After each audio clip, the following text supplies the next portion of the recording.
Yeah.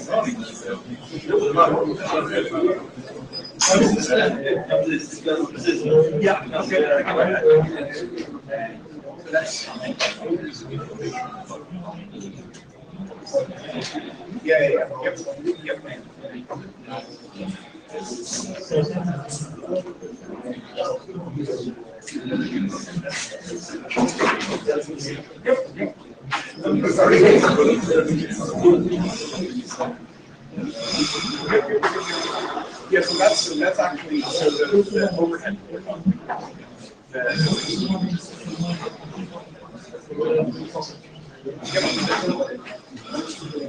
So there's one thing that I think will be very hard. So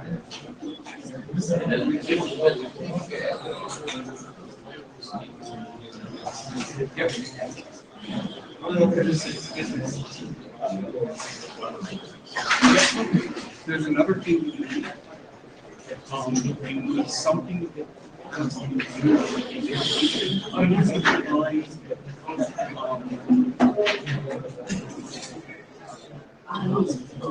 higher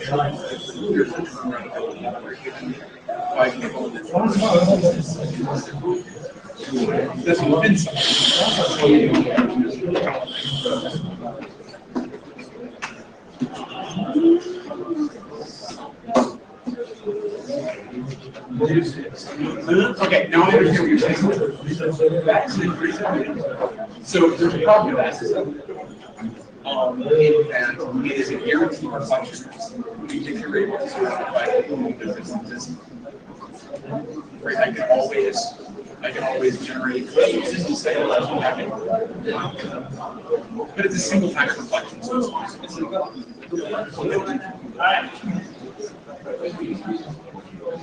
Yeah, this is the thing that we can interrelate. Yeah.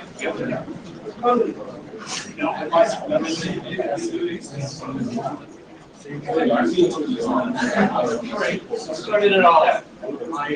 Oh, you did? It's done. Where are we?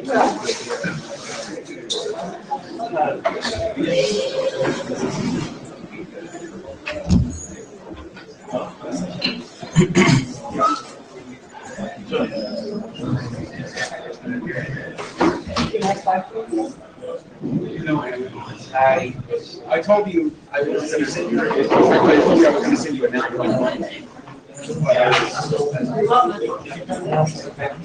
But I haven't told you. Sorry, I was going to the wrong room.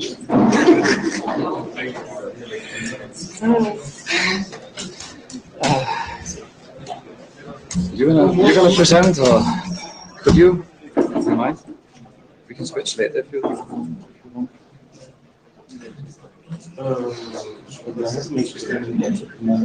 Okay, then I can switch that. Okay.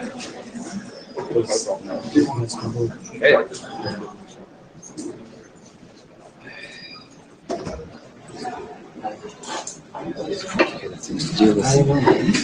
Where is it? Yeah. You guys need a mediator? I guess we more sleep, and more coffee, and these kinds of things. On that side. It's okay.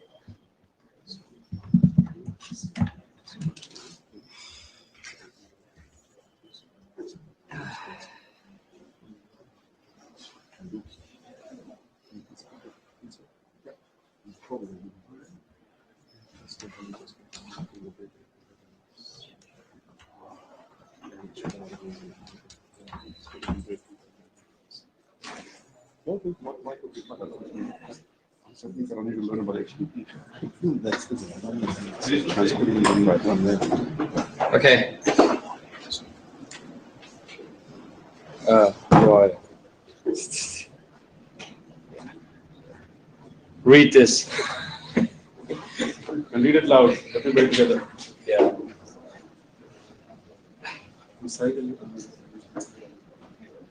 Sheets.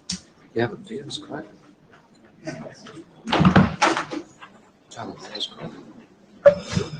Okay, then it's name. Okay, we have one. Do we have a JavaScript as well? Java? Okay, we need a JavaScript. All right. So Naeem is gonna be the minute taker. Everybody help him. So you're gonna use Etherpad, and then everybody can just join there and help. It's on the tools agenda version. We need a JavaScript as well.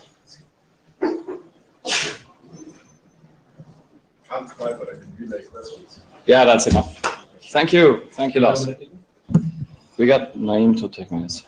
People to help him on the Etherpad. And we need a therapist, Okay. obviously.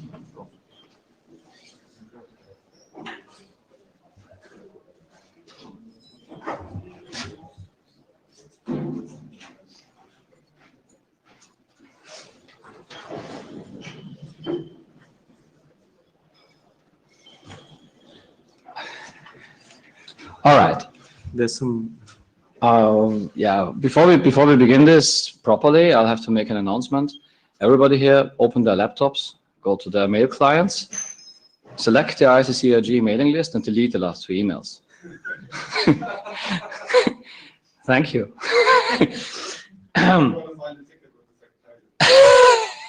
To get them deleted. I filed a ticket to get a therapist. They're going to be on the couch for a while. All right. Well, so I hope you all read the IPR policy by now. A quick comment here on something. I'm going to follow up with an email here. There is one congestion control mechanism that was presented to MPTCP twice.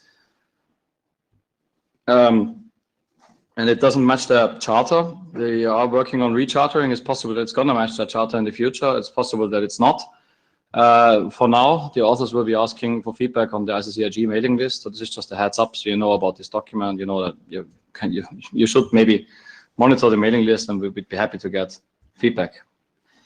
And there was also this other draft that was presented. I'll just mention it. There wasn't any update since, but we do plan to update it. Like this, me speaking as an author, focusing more on congestion control, not so much on encapsulation. So there will be an update.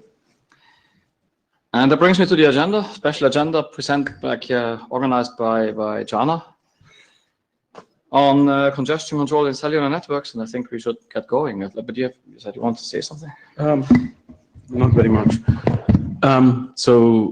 Yeah, this is a slightly different Iccrg meeting in that we have special guests here today to discuss a special theme, which is congestion control for cellular networks. I won't say very much more. We'll get started. We're going to have about 20 minutes for each presenter to do their presentation, at the end of which we should end up with at least a half hour for Q&A and open discussion.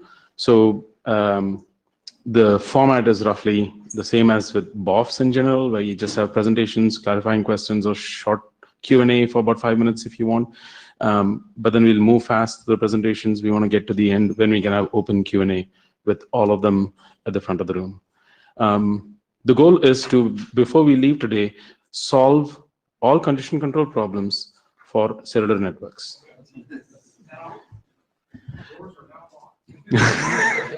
You may not leave. No cookies until you solve this problem. So we'll start this off with Ingemar, who's kindly offered to help us understand the particular problems in 4G and 5G networks.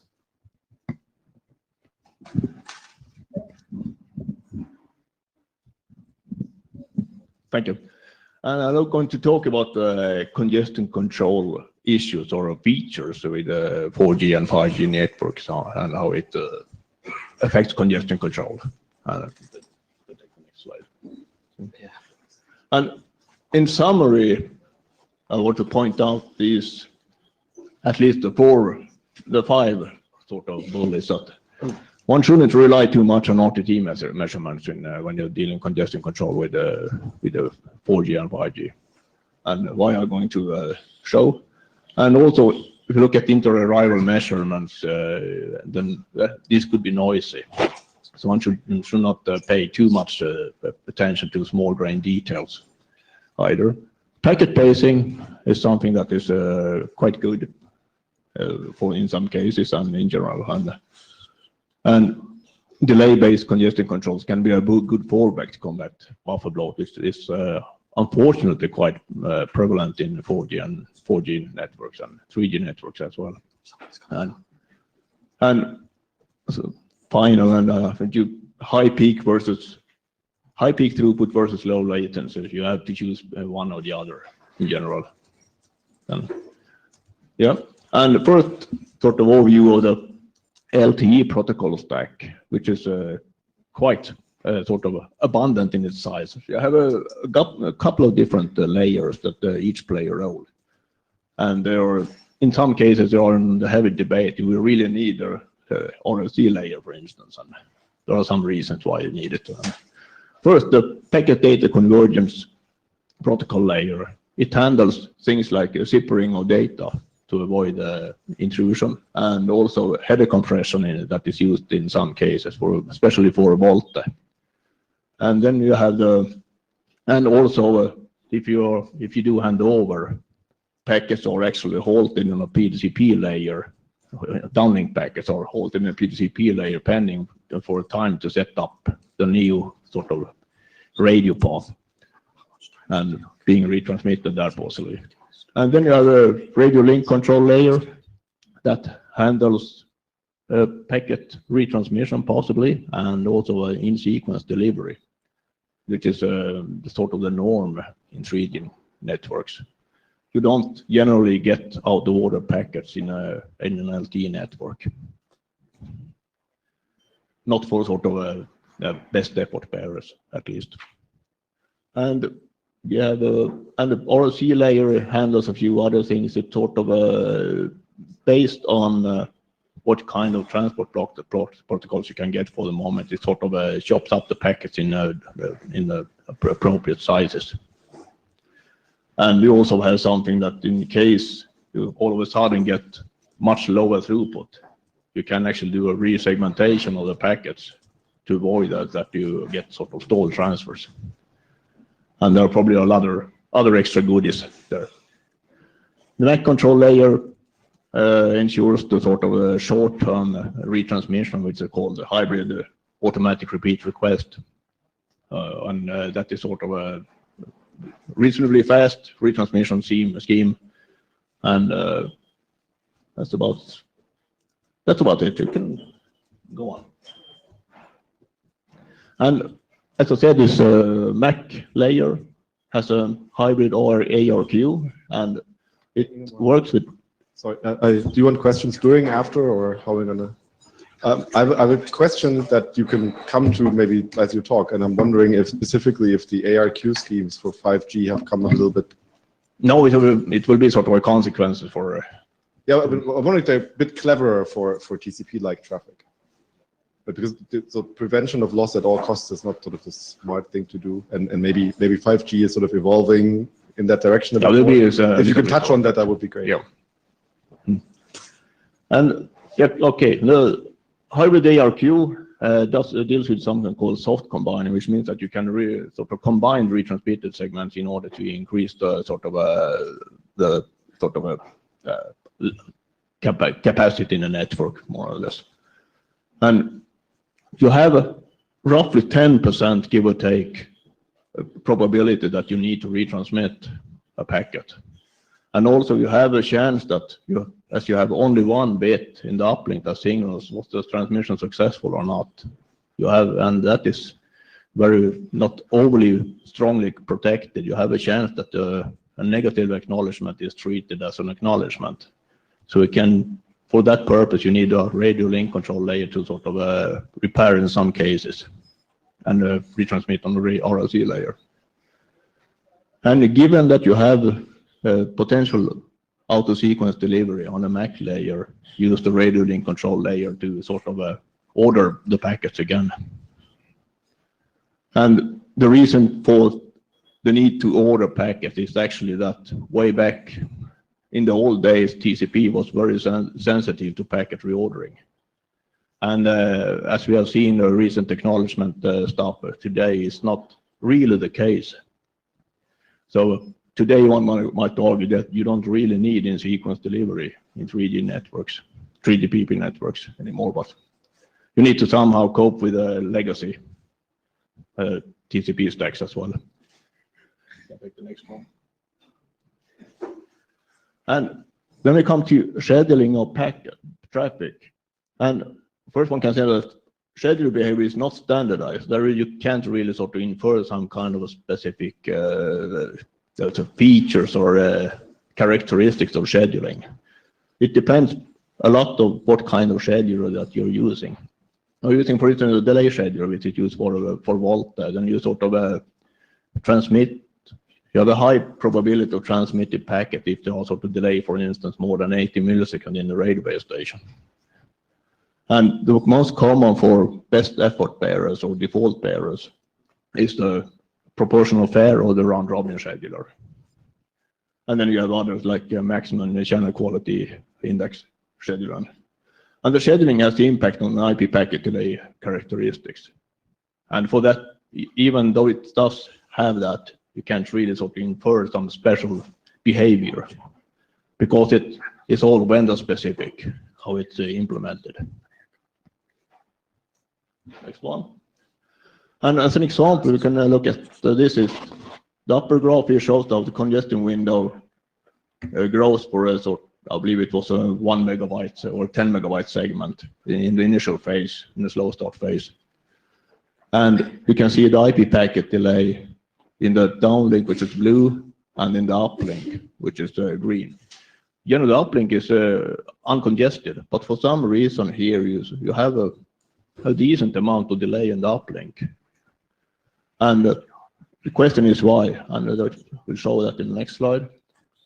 There's a question from the Java room from Simon Fairlin. I would like to know if the delivery is deterministic related to a TTI, for example. The question about the scheduler. Excuse me, Jutta. Yeah. So it's a question about the scheduler. And the question is, I would like to know if the delivery is deterministic related for a TTI, for example. You can't really tell it is a deterministic because you have every TTI 1 millisecond, you make a scheduling decision. And which user or UE that is scheduling given the resources and how much resources, that is sort of up to the scheduling algorithms. So it might take 1 millisecond, 10 milliseconds, depends on the load also, and a couple of other things, how it's scheduled. So you have some kind of a signaling resource allocation that sort of also plays a role here. Joachim Fabini, just a note on this. So we have confirmed that depending on the absolute time of sending your message, you can reduce your absolute end-to-end delay by 10 milliseconds. This is a TTI. That is, you can lower the absolute end-to-end delay in these 3G networks. Yeah, when you use 10 milliseconds TTI, just by choosing the right send time. Yeah, maybe. Okay, well, one can look at the downlink transmission on the packets, and we hear that the downlink transmission is actually problem-free. The packets are sort of transmitted in bursts and they are forwarded on the PDCP layer and ROC layer as quickly as possible. But if you look at in the next slide, page 8 here, you can see that the acknowledgements are actually piled up in the uplink. And this means that the acknowledgements are bundled. It means that you get sort of if you look at the round trip time when you try to infer some kind of a congestion level or whatever, you might get the impression that the downlink is congested while it's actually the uplink that sort of delays packets. So the bottom line here is that one shouldn't rely too much on RTT estimates for your congestion control algorithms, because you might be fooled by this. And this also must say that this is not a particularly highly loaded scenario. It happens when you look at tracing. In some cases, a couple of 10% you see behavior like this. And if one design the congestion control algorithm and you're aware of this, it doesn't need to be a problem. But if you start to look at the RTT increases, then it's congestion. And that should be avoided. Okay, can take the next example. And here I see that you have a gaps in the packet delay, which means that the packet in the downlink are actually sort of halted for some reason. We can take the next slide and see why that happens. And that is actually an effect of the RLC acknowledge mode in sequence delivery. And it's because in some cases you have need to do on MAC layer you have a HAWK retransmits. And that's indicated by the red blobs here. And that means that one shouldn't rely too heavily on inter-packet arrival measurements either. Yeah, because they can become noisy. Next slide. Yeah. Packet pacing. And packet pacing is actually, for many applications, is actually beneficial because the maximum transport block size, unless I read this, the tables completely wrongly, they're roughly 36 kilobyte big, which means that if you get a large burst of packet, typically when you open up a large congestion window, could be, for instance, a dash scenario where you sort of stream a high bitrate video and with gaps in between. Then you, if you don't do packet pacing, you get a large chunk of data in one go. And that means that you get queuing delay, and that can trigger unnecessary AQM drops or ECN marks, which I will show in the next slide. And within, sorry. Okay. yeah, just Question? Oh, are you done? Yep. A question, is that for both downlink and uplink? For quick, we are actually pacing uploads, but I don't know what, based on the last slide, whether those would end up being bursty. I know show downlink traffic here. So it's only downlink packet pacing, uplink? I mean, the uplink, I believe, it depends on how, especially if we have bursty traffic, that depends a lot on how the TCP stack is implemented. Does it bundle X, or does it send one ACK every 2 segments, or that can have an effect on the uplink traffic also. And I don't know exactly how the iOS stacks and Android stacks behave in that respect. Well, I'm gonna, I'll ask later. Yeah, maybe I misunderstood. Okay, I can continue.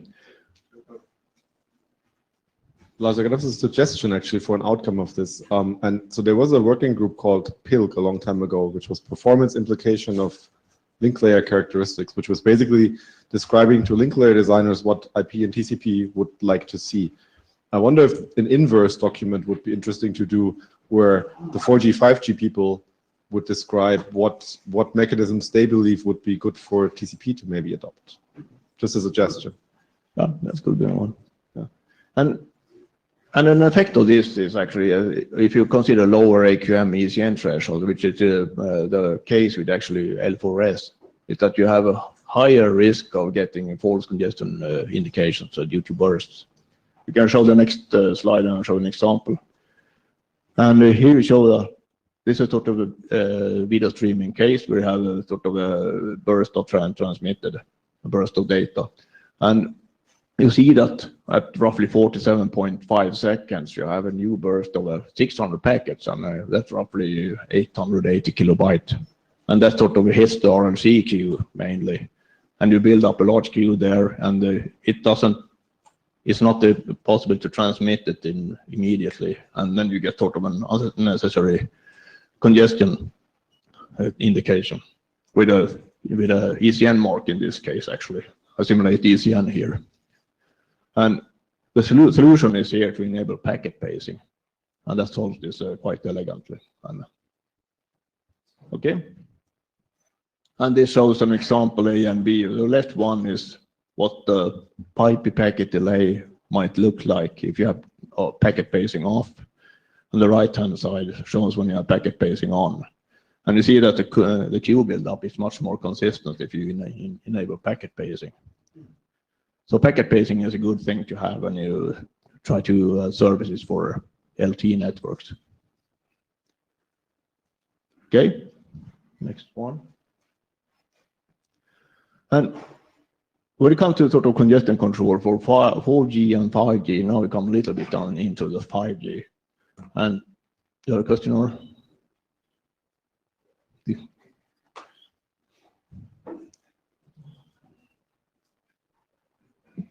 Stuart Cheshire, Apple. I'm happy to hear you talking about ECN.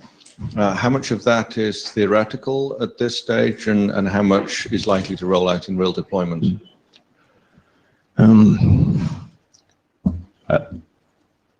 Well, if you're not sure, that's fine. I'm quite sure, but I can't tell.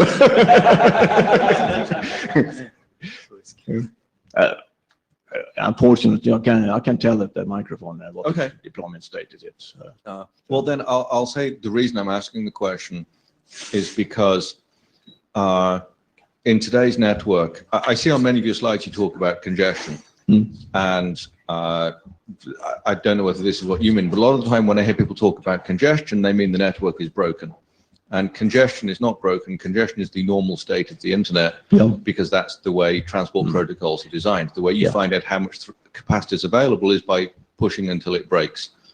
And that leaves us in this dilemma where if you lose a packet, it has to be retransmitted, which adds delay. But if you don't lose a packet, TCP will keep going faster and faster and faster because it won't slow down until you lose a packet. And then you have big queues, and that gives you delay, which is bad. And then we have delay-based congestion controllers that get faked out and make the wrong decisions based on this delay they're measuring. And that's why, personally, I've been advocating for ECN, because ECN lets you tell the sender, please slow down, without the cost of throwing a packet away. And then these issues you're raising about getting false reductions in C-wind become much less of a problem, because the place in the network where the queue is building up can decide if this is a short burst and it's draining quickly and it's useful for batching. Because one of the downsides of pacing is if you actually want to have blocks of packets for forward error correction, having them trickle in is difficult. You'd actually like to have a burst so you can process it. So I think ECN gives the network much more control to give the right feedback signals without excessive buffering. I believe it depends on where you have this sort of, I mean, you have the forward error correction on the sender side or in the network.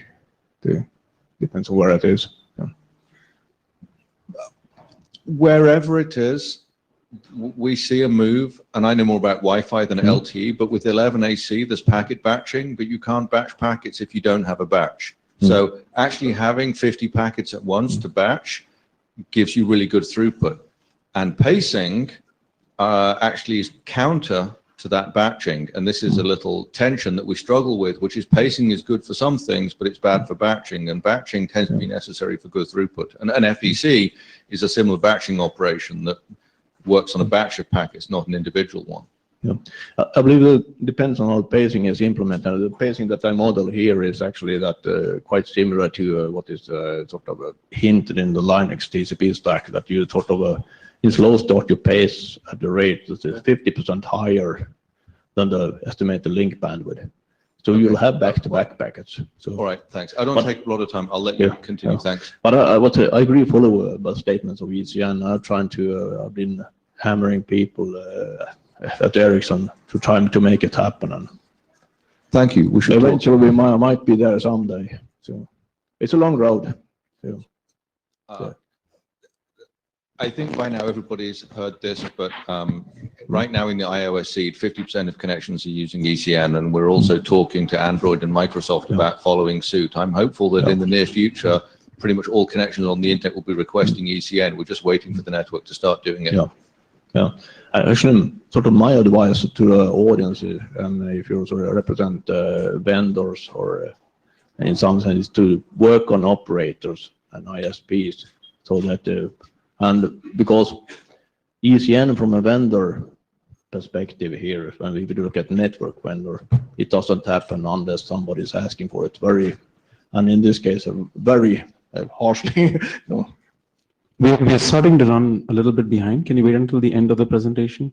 It's only 2 or 3 more slides. Okay. We continue.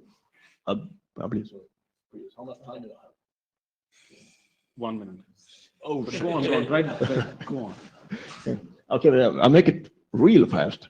And it's about the congestion control for 4G, 5G. And you can't really tell now that when you add sort of a beaming technologies and carrier aggregation that you will automatically get large changes in throughput. But it's quite likely if you look at it with a pen and paper. I haven't done any simulations on it yet. And you're likely to get larger changes in throughput. And traditional congestion control algorithms, which are sort of a multiplicative decrease, additive increase, or AIMD, they can have problems to follow suit, especially when throughput increases rapidly. And therefore, some kind of fast increase options can be good. And I have cooked up my own version that is based somehow, in some sense, on the cubic. And as an example there, and sort of there is some example code in the draft that I published quite recently. I updated it. And for reasons of buffer bloated networks, you will probably see buffer bloated networks over the next few years at least. And it's an abomination, and you can't do away with it immediately. And the preferred solutions is actually use AQM, ECN, and in future L4S. But the fallback to some kind of delay loss-based congestion control is actually good for this purpose, because the buffer bloat is not cured overnight. And okay, you can take the next slide then. And here's an example where you have traditional cubic, and we have a network link that sort of increases the bandwidth from 5 to 50 megabits per second, and then back to 5 megabits per second again. The upper part of the graph is a TCP segment delay. It's not at all important here. And then you have the middle one is congestion window, and the lower one is the throughput. And the red sort of a box shows the preferred throughput. Can you wrap up, Nirma? Can you wrap up? Speed up, yeah. And No, wrap up, like 30 seconds. If you can. okay, we try this instead of what happens in 5G. And then major change is that you can have shorter subframe durations, and 0.5 to 0.25 millisecond or something like that, and instead of 1 millisecond. And also that you have a HAWK or RTT, which is now 8 milliseconds. It can be reduced to 1 millisecond, and that can sort of, in most important, it can reduce the network jitter, and also it can improve sort of a ramp-up speed in slow start. And it doesn't mean that all bearers might need to be that, because there is always a cost of doing things. For instance, it's signaling faster. So in some cases, you might stick to a traditional LT setting, but in other cases, you might do some quicker setting. And also there's an option to contention-based scheduling in uplink. Maybe you should. Sorry. I don't know what. Yeah. That's the last one. Hi, there's two questions from the Jabber room. I'm gonna. And those are the only questions we'll take right now. All right, I'll The rest do of them hold off until one the of end. them is short and the other one's probably longer, so I'll do the short one first. Short one is from Saverio Mascolo asking, why TCP cubic? Should a user get bandwidth in the order of gigabits? Why cubic? Yeah. Lack of better options, actually. I just picked it. That's a nice short For the answer. fun of it. And Right. I believe you can do similar tricks that I did with other congestion controls as well. So. Okay.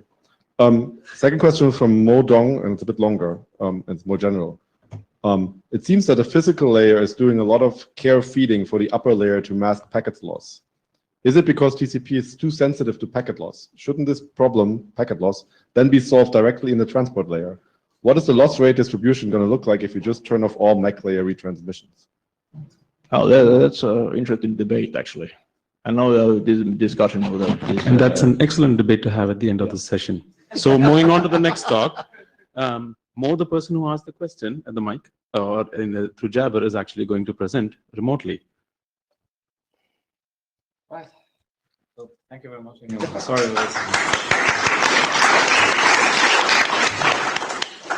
What do we need to do? I don't know how to do this. You have to press the red button. Press the red button to do what exactly? Yeah, something happens when you press the red button. Well, he has to be queued at the mic. Yeah. Okay. Can you get queued at the mic? Let's see. Can you guys hear me? Jana, can you hear me? Oh. Hello. Mo, is that you? Hello.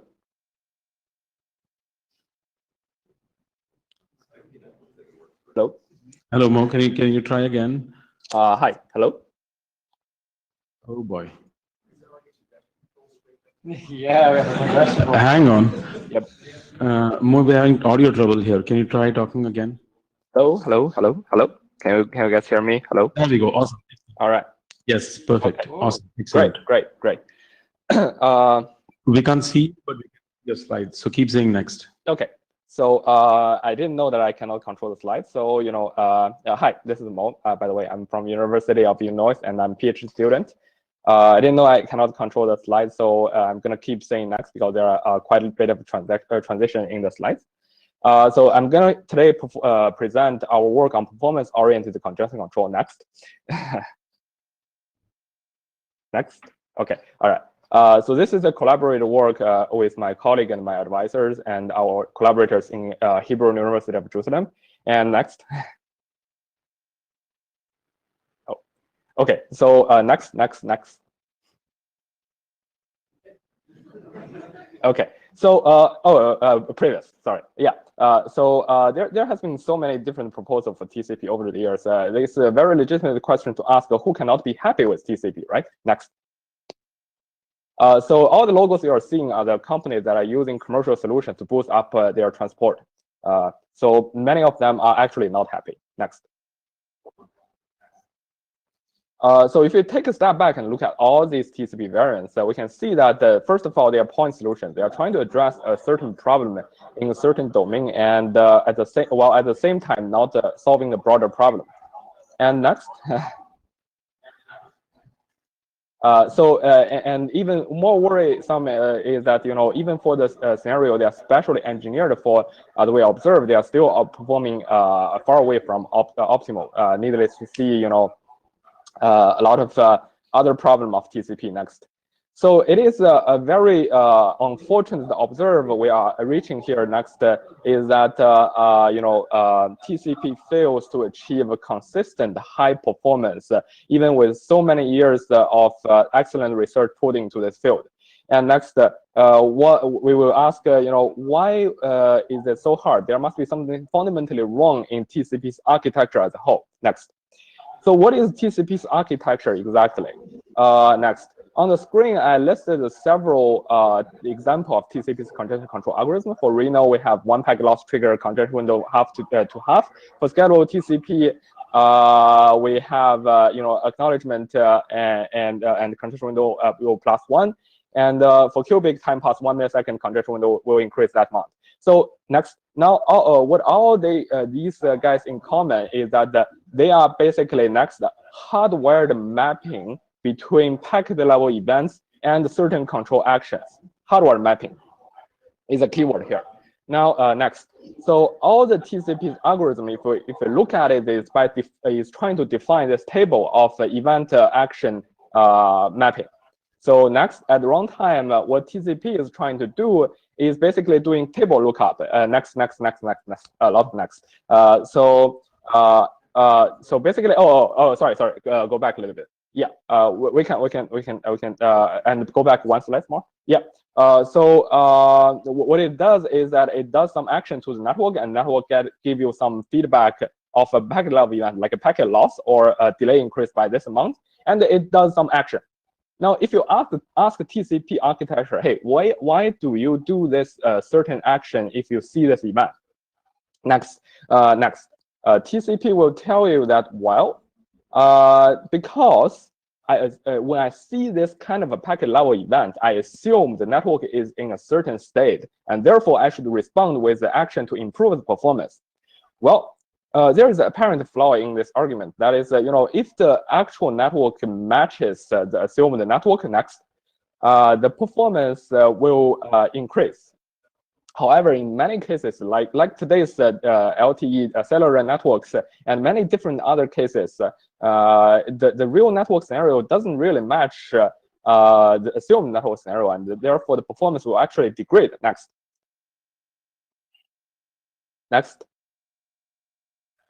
So, what we got here is that let's take a very simple example here. Next. If a flow is sending at the rate R and it says packet loss, so what should be the hardwired action we hardwire this packet level events to under TCP's architecture, right? So it really depends on the network scenario. Next. So the network scenario, if F is causing the most congestion, we should decrease the rate a lot. And next, if F is it's just a shallow buffer overflow, we should decrease R a little bit. Next. And if actually there are other high rate flow that is sending traffic at a high rate and R is just a perfectly fair rate, we should actually maintain the rate. Next. And what actually interesting is that if loss is purely random, then we should actually increase the rate next to increase performance. Now, here is an important argument that we're making here. Under TCP's architecture, next. There is no event control mapping, this hardwired mapping that can achieve optimal performance for all network scenarios. Next. Okay. Next. Okay. All right. So what is the correct rate to send? We asked this question. Well, we answered. Let's throw away the event control mapping. Let's throw away the event control mapping that TCP is designed based on. So let's rethink this very simple question: what is the right rate to send? And let's treat the network as a total black box. What do we do about the black box system? We do experiment, right? Next. So we send at certain rate and we get some result. Next, we send at different rates and we get different result. Now, our goal here is to send at a rate that gives the sender the highest happiness score for the sender. Now, what does that mean? Next. So let's say we are sending at certain rate and there are some packet level events returned from the network, which is basically selective ACK. And next, what if we don't immediately trigger any predefined action, but aggregate those packet level events into meaningful performance metrics like throughput, loss rate, and latency. Next. And by aggregating those performance metrics, and we assemble this utility function that is a function of these meaningful performance metrics that describe the happiness of the sender. Okay. Now let's say we do this experiment for a small amount of time, and we establish the important relation here. If I'm sending at rate R1, I will get the utility U1, no matter how complex and what the network condition is. That's the important part. Okay. Next. So now the next thing is pretty simple. That is, we just do science, right? We try at rate 1 next. We try and we get utility U1. We try at rate 2 and we get the utility U2. And what should be the intuitively good thing to do is we compare U1 and U2 next. And if next U1 is larger than U2, we move to the direction of R1. If the U1 is smaller than U2, we move to the direction of R2 next. So this is what we question. Is it okay to take a question now, or you want to wait until the end? That's fine, but I'm trying to make it in time. But yeah. It's okay. This is Stuart Cheshire. I'll ask my question quickly. I'm sorry if you said this and I missed it. You have these utility functions, yes. U1 and U2, that you're comparing. Is the utility merely the rate that data arrives at the receiver, or do you take other measures into account? Like here at the IETF, if I send a packet, I'm consuming shared radio spectrum, I'm consuming battery power to send it. If it goes 30 hops across the internet, it's using shared resources. If it's then lost at the last hop, I've actually squandered a fair amount of resources pointlessly. If I don't care about that, I may as well just send a fire hose of data and only 1% gets through to the other end, but it's at least getting through. If I care about the resources I'm squandering, that's a different utility, and I'm not clear on what you're factoring into that utility measure there. Excellent question. We'll get to that. You actually observed the elephant in the room here. Yeah, we'll get to that in the following slides. Is that okay? Answer your question? Okay, then just keep on saying next. Okay. All right. So basically, this is the architecture we're proposing here next. That is performance-oriented congestion control. Next. So what we have here is that PCC, or performance-oriented congestion control, is observing real performance of your sending behavior, and is controlling the rate based on empirical evidence that which sending rate gives you better performance, and therefore yields consistent high performance. Next. So let's come back to that simple example of packet loss. Let's say we encounter a packet loss in the network, and we are using PCC now. Now, what we do is we do two pairs of experiment, right? So we send a lower rate and we send a higher rate, and we compare. Now, if this flow is causing most of the congestion, you will actually see that sending at lower rate will give you higher utility because you endure less packet loss. And however, if your random loss, if the loss is pure random, you will actually get a higher utility if you're sending higher rates. And therefore, you can see that how your PCC is adapt to survive under different network scenarios without changing of any congestion control algorithm. Next. Oh, yeah, okay. So there's an elephant in the room here that is, next. Where is the congestion control in all of this, right? So it seems that we are sending at rate R1, U1, and R2, and get U2, and move towards whichever direction get us better performance. Now, next, it seems that what we are doing is like each sender is selfishly maximizing its own utility, right? So isn't this a really bad thing? Like everyone is trying to do its own good, just like the previous question that on this resources be wasted and everything will just collapse. Well, not necessarily. Next. So this is basically a standard non-cooperative game we are looking at here. Now, whether it reaches a fairness state like TCP is next. To answer the question that do we convert to a fair Nash equilibrium in this game? Next. So next. Yeah, we have identified a class of utility function that can achieve a fair and efficient Nash equilibrium. Next. I won't go to detail here. There are theoretical proof of this, but the gist of this is like you want higher throughput and lower loss rate. It is our default utility function. Next. Okay, so next. So keep pressing next until this slide is finished. So what this means in practice is that it's really different in terms of dynamic. So what TCP's convergence dynamic is that AIMD is basically hacked to achieve asymptotic fairness, right? So let's say the first standard is sending at the reach.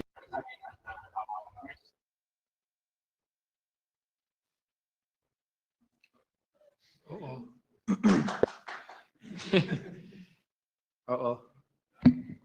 Are you there, Mo? We stopped hearing you. Maybe you muted yourself?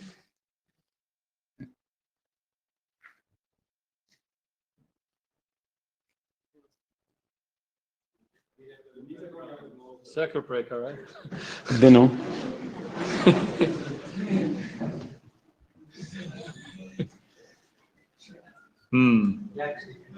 Just when it was getting exciting. Yeah, I don't know. I'll probably take a break. I know. There's only 5 minutes left. He's lost us too, so he's going to try and rejoin. Just one moment. Okay. Imagine one of those old, TV things that shows up saying, technical. Please stand by. Exactly. Thank you. With Yeah, let's do jaunty, funny music. the next. You want to, shall we show this, just show the slides? No, hang on. Doesn't make sense. No. In the meanwhile, if you have any questions, start writing them down. Or you can try to answer on this behalf. Yeah, if this takes long, we should just switch to the next and take a break from this and get back to it. Can do that. I mean, how many? I'm really red slide. Yeah, we're in the middle. Well, he's trying to join again. I don't want to switch and switch back. Hello, it seems that I'm back. There you go. You're back. Thank you so much. Okay. So what we left is like it is moving away from convergence, which is actually a weird thing, right? So next. But PCC is dynamic. Please click to the end of the slides. So the PCC dynamic is very different here. So let's say the same scenario that the first standard is reach the capacity and the second standard joins. Next. And what will happen is that PCC doesn't need AMD because it looks at real performance. Next. And the second standard joins and yeah, okay. Immediately after the second standard joins, the fair rate immediately becomes the high ground of the utility. The game theory force will push the two standards together, basically, without using this AMD hack. Let's do next. Okay, so what that means in even more practical experiment is this. So this is a very standard dumbbell topology convergence experiment we all have seen like 1,000 times. So, but this is how it performs under 100 megabit of link. And you can see that how a TCP is varying and how stable PCC is because like the game theory force is really smashing all the flows together. Next. Okay, next. Let's finish this slide. Click through the slides. So I wouldn't talking very detail about all our experiments. There are a lot of them, both conducted under most of them conducted under controlled environment of Emulab and reproducible. And there are some other experiments conducted in wild internet and inter-data center scenarios. I will pick like two interesting ones to talk about here. So next. But the gist of this is like the performance gain we are observing is really significant. Next, so we did a global internet experiment with like 460 sending and receiving pairs using Plenty Lab nodes and Genie node. And there are some interesting result clip here. Jenna, you can finish this slide, please. So let's say if we are delivering 100 gig of data between, we're delivering 100 gig of data between these two source and destination pairs. And what's the time to take using GCC, TCP cubic, and you just grab a hard disk and take a flight. So in many cases, actually, taking a flight is faster than using TCP, and PCC achieves the smallest sending time, which is the fastest rate. Next. Okay, so this goes to something that is more relevant to today's topic. That is that we tested it on a rapidly changing network scenario with bandwidth, RTT, and loss rate all varying every 5 seconds. So the blue line here is the optimal. Next, and this is what TCP Illinois and TCP cubic can get in this scenario. And next.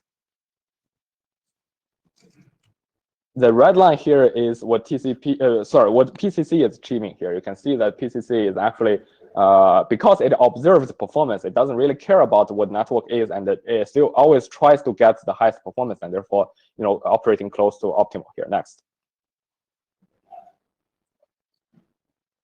Okay, there are a long list of things we have done, but don't have time to talk about. So free to ask questions about TCP friendliness, RTT fairness, and all of that. Next. So let's talk about something that is related to today's topic, that is cellular network. So as of today, because the MAC layer or physical layer is masking the packet loss for the upper layer, So what we got here basically is a very deep queue and easy to buffer float network, and extremely highly dynamic available bandwidth. To solve these two challenges, what PCC should need to do is it first need to have a flexible, in this case, latency sensitive utility functions. And the second thing is that it should handle the small causality window, which we'll talk about later. Next. So what do we mean by flexible utility function? An unexpected virtue of PCC is that you can use the exact same rate control algorithm and different utility function, and what you can get is flexibility. So what we talked about before about the game theory part is that it is using a default utility function. However, you can throw in a latency part in that utility function, and you will get a latency sensitive protocol. You don't even need to change the control algorithm itself. You just change the utility function, you get a different protocol basically. Next. Next, sorry. Okay, yes. Okay, well, this is fine. So let's say we have a latency sensitive application that is sending towards a very deep queue, and we define the happiness score of sender. This is a definition borrowed in the case paper as throughput over RTT. And if you are using TCP cubic, you will get really low power because you blow up the queue. And what you need to do is you add some AQM in the queue, like Codel, to chop off the queue manually. Not manually, like Codel chops the queue. And what you will get is that the better happiness score. However, using PCC, all you need to do next. Sorry. Yeah. Using PCC, all you need to do is to use previous slides, please. Using PCC, all you need to do is to use the latency sensitive utility function. You don't need to use any AQM specifically, and achieve even higher happiness score than using just TCP even with AQM. Next. The next challenge we need to face in PCC architecture to deal with this kind of a very dynamic network is a small causality window. What do we mean by that is that PCC have this thing built in the architecture that it assumes a causality between its action and result. So if I'm standing at R1, I'm getting U1. This is because I'm standing at R1, I'm getting U1. If I for a very short period of time still standing at R1, I should still get approximately U1. However, it's not necessarily true in thank you the LTE network scenario. Oh, I don't know what happened to this graph. Okay. So what this graph should have shown is that the available bandwidth is varying extremely high. And only in very small window, this available bandwidth is staying relatively stable. This means that PCC need to work with this very small causality window here to achieve high performance in this kind of network scenario. And it also need to quickly react to causality change, which is like the ground shift. You're still standing at the exact same rate, but because of the network change entirely, things have changed. Next. Now, this brings us to PCC version 2 that will have fast convergence to optimal in tiny causality window and fast reaction to causality disruption. And also, of course, we need to handle a noisy measurement with some statistic methods. I won't go into that in detail because this is still ongoing work. But today's goal is basically to present the PCC architecture. The detailed algorithm, even in the implementation, is not included in the presentation. It's just the architecture part. Next. So to conclude, PCC is a rate control based on empirical observed performance that helps you achieve a consistent high performance better stability than TCP, and a flexible performance object. And of course, BCC v2 is coming next. Next. Next. Oh, yeah. Oh, yeah. Oh, yeah. Okay. So, our code is open source, and you can take a look at the paper, the detailed paper, and there's a web page on this link. With that, I'm ready to take any questions. Thank you.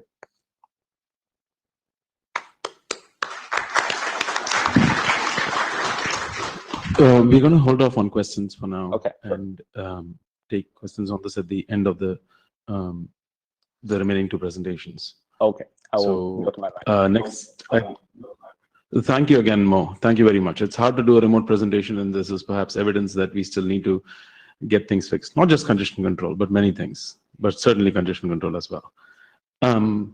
Next is Yasir Zaki talking about Virus. Take it away. Would like to present our work on adaptive congestion control for cellular networks. Can you go to the mic? Sorry? Closer to the mic. When we designed the Virus protocol, we had basically 3 design goals that we wanted to achieve. First, we wanted to track fast channel changes because we know the cellular networks capacity changes extremely fast over time. We wanted to create a good balance between throughput and delay. And at the end, also, we wanted to provide good fairness between the various flows as well as between other competing TCP flows that could be in the network. Virus uses a delay feedback mechanism. The reason why we chose the delay feedback mechanism was because first, you do changes only at the end nodes. You don't need to charge the network in between. It's a proactive scheme. And then you only require a small signaling overhead. Okay? Some of the design goals, or like the main idea behind the Virus protocol, was we didn't want to model the channel or do any prediction. What we wanted to do is we wanted to build on some of the useful TCP mechanisms. So we kept on, for example, slow start. We kept on the multiplicative decrease in case of losses or packet loss. And we wanted to change the additive increase with the stepwise increase decrease so you can react faster to channel changes. Yeah. Virus in a nutshell is we actually do use what we call a delay curve. And the delay profile curve of the network is the relationship between the sending window and the network delay. Based on this, you can infer how much data you have to send at different time intervals. I'll get to this in a second. The second thing is we wanted to decide how many packets we need to send over a very short period of time. We use here, for example, 5 millisecond epochs. In every 5 millisecond epochs, we decide how much the congestion would need to change.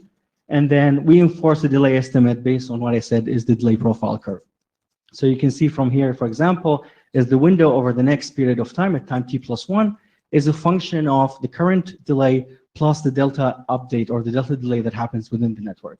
So the green part is what we call the delay curve, and the estimated delay or the delay estimate is basically the current average delay plus or minus the delta and the delay. Okay, here you can see, for example, the delay curve concept. It's a way to track the fast channel changes. It reflects the relationship, as I said, between the delay estimate. This is the lower figure on the graph, the delay estimate and the sending window. You can see, for example, here different curves at different point in times. So sometimes you have steeper curves that reflects that you have you can send more data, still achieving a lower delay. Where on the other side, you have the other thing where you by sending even small data, you could achieve higher delays. And you see the color coding schemes of the curves. So for example, some of the red curves over there reflect the throughput, where you had a low throughput at that time. That's why the curve is shifted up. Whereas when the throughput, for example, in the green gets much better, you see that the delay curve actually shifts, reflects and models the network changes that happens at that time. So Virus dynamically learns the network state by keep updating and tracking the delay feedback. Okay, here, for example, here's the whole protocol in steps. First, we use slow start, similar to TCP. Slow start enables us to get these green dots, as you see in the lower curve. So it reflects the delay as well as the sending window. It's monotonically increases. Once you finish with the slow start phase, you actually build your first delay curve. That's the red curve over there, which is done exactly at time somewhere around, I don't know, a couple of milliseconds before the start. And then the various control loop would start. So every 5 milliseconds, you decide how much data you have to send. And you rebuild the curve after a period of time, which we decided to use 1 second, because the network changes over time. So you need also to shift the curve depending on the changes of the network conditions. No, just a couple of slides back. Okay, unfortunately, I don't know what happened there. Maybe back to the same slide. So it's not showing here, but the basic idea is that you have a working point. At this working point, every time you get an acknowledgement within the 5 millisecond decision window, you check the delay, delta delay. If you have an increase in the delay, in the delta between what you have seen before and the new delay, the maximum delay that you have encountered within the 5 millisecond, if there's an increase, that you know that there's a buffering in the network, and then you have to reduce your operating point or the delay target that you want to achieve. If the delta of the delay becomes negative, it means that the channel conditions are getting better, and you have to increase you could then explore and increase the delta delay and a stepwise increase. We've chosen it to be 1 millisecond and 2 millisecond, and as a result, you can actually send more data into the network. And then as I said, the final case is that you actually rebuild the curve every 1 second because some of these points gets updated along the time. Okay.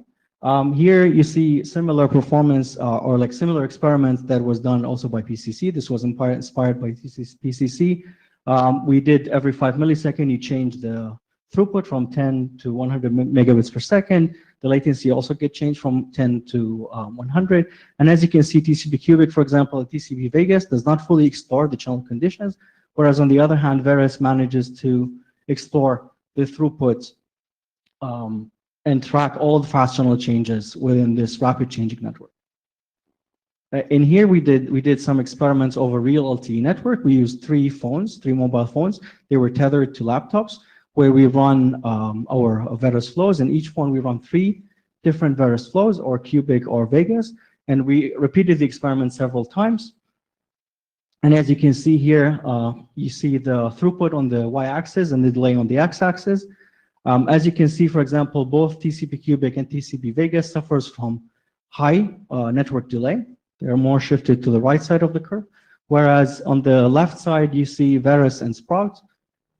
Sprout achieved a reasonable delay, which is somewhere around 10 to the minus 1 seconds. And what is not shown in this slide here, because I was planning actually to do animations, but it's not shown over here, we have a tuning parameter called I, which is the ratio between the maximum network delay and the minimum network delay.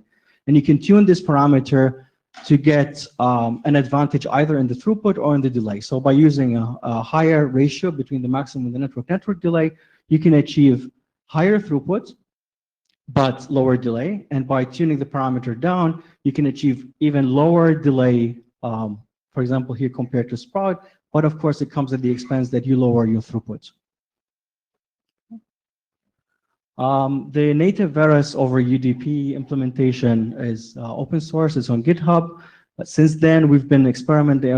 We've modified the implementation so that we can actually create our own Veris socket. So you can use it with applications. You can open sockets for Veris and you can test it out. It's based on UDT, which is a UDP-based data transfer where we actually substitute the congestion control model that they have with the Veris implementation. Another thing that we've been experimenting with was to use TCP as an adaptation layer over TCP/Cubic. And I will go into this in a second. Why do we do this? And finally, we're also interested in doing Veris as a congestion control model within Quick. So you can actually then use it with Quick as well. And we can evaluate how the performance would be. Now, going back to the third point, why do we want to use it as an adaptation layer? If we wanted to deploy a new congestion control like Veris, a lot of people are hesitant actually of switching from TCP into other congestion control protocols. So one of the ideas that we had, well, TCP/Cubic is widely used. TCP/Cubic uses really large windows. What happens if you run your congestion control protocol on top of TCP/Cubic? The idea might seem odd a bit because you're running 2 congestion control on top of each other, but It turns out to be a good idea because you can view Verus, for example, in this case, as an adaptation layer on top of TCP/cubic. So what happens then is it adapts the data that gets sent. As I said, TCP/cubic opens a large window, and now the packet flows from the application are being controlled by the Verus as an adaptation layer. Here you can see some early results that we did. This was a channel trace that we had over 3G highway. Over the upper part of the curve shows the throughput performance over time. You see TCP/cubic in red, Verus native that runs over UDP, and then the Verus that runs over TCP/cubic. They all achieve kind of similar performance. On the lower side, you see, for example, the delay performance. And as you can see, cubic achieves really high delay. And then both native Verus as well as Verus over cubic have very similar results in terms of delay. So you could still use the Verus protocol as an adaptation layer between the application and TCP/cubic, and you can easily deploy it then over TCP/cubic, achieving the same performance that you get using the native protocol. Okay. A final word on here. We've also started modeling the Verus protocol using a two-dimensional Markov chain model in order to understand better how delay-based congestion control works, because the problem with delay-based congestion controls are they're not very well understood. If you get a generic mathematical description, it will simplify the understanding, and will also, we could do convergence and stability studies. So we started working with this using a two-dimensional Markov discrete model. Thomas Putsch is the guy behind the analytical model. It focuses highly on highly fluctuating networks, and it reflects the properties of the protocol. And we use this model to replace the complete implementation. So you use the Markov model as, again, another congestion control protocol, and we get reasonable results compared to using the actual protocol itself. Okay, that's it. Thank you. If you have any questions, I tried to keep it as short as possible just to get maybe more time for discussions. And Thank you so much. Yasser has brought us back on schedule. So yes, actually, thank you. okay. If you have a quick question, go ahead and ask. Otherwise, let's defer to the end. If you have a quick question, that's fine. We're going to move fast to the next one, so we have a half hour for discussion. Just interesting presentation, and it seems to do its job. And wonder about the complexity. If you take cubic is complexity 1, and then Verus is actually less complicated than I would say or similar complexity wise, because you don't do there's a lot of computation in here. You just have to maintain the delay profile curve and keep updating it, and the protocol is fairly simple. Yeah. Thank you. Okay. All right. Thanks. Thank you, Yasser. Next up, Keith Winstein, who will be talking to us about a pantheon of congestion control. The pantheon of congestion control? Yes. The pantheon. But make sure to stand in the box anyway. Okay. Do you need me to move this along, or just find that control?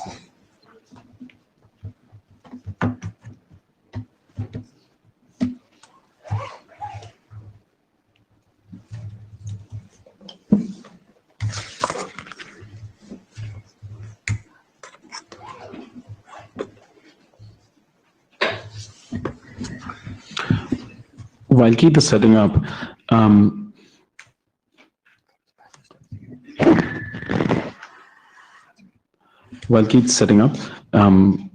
just to remind everybody, we're trying to do a slightly different thing here, where we have congestion control experts from the industry, congestion control experts from academia here talking about very recently published work as well as research that they are actively doing right now.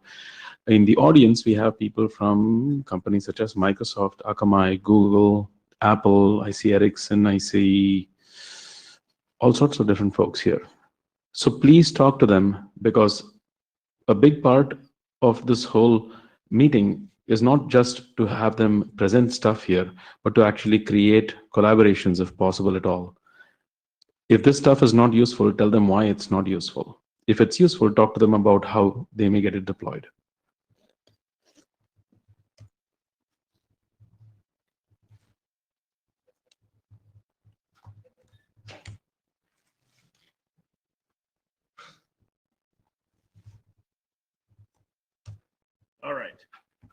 that work? Ooh. So the projector's not liking me here. What resolution do you want?